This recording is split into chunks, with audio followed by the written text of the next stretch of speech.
پلار او لور لنډه کیسه. وایي په کوم کلي کې یو سپین ږیری وفات شوی و.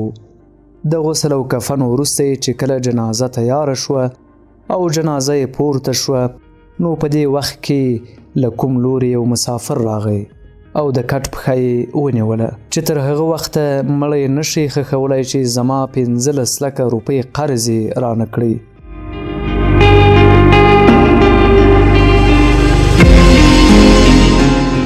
دا شخص زما قرضدار و او زه مخکې د ده له ښخولو څخه خپل قرض غواړم. ټول خلک حیران ودرېدل.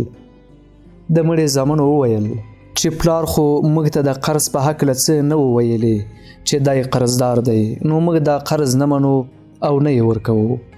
د مړي ورونو وویل چې زامن یې نه مني نو موږ یې هم ذمهوار نه یو. اوس جنازه تیاره ده او سړي کټ له پښې نیولی او خپل قرض غواړي. بالاخره دا خبر د کور ښځو ته ور ورسېدله.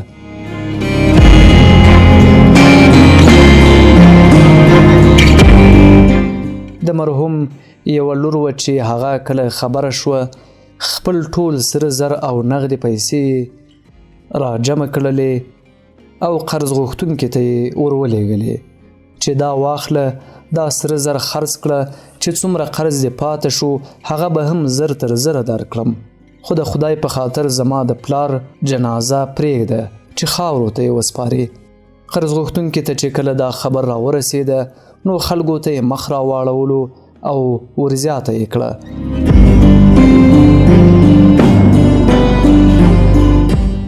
اصلا خبره داسې ده چې دا شخص زما نه بلکې زه د 15 لکه روپۍ قرضدار وم.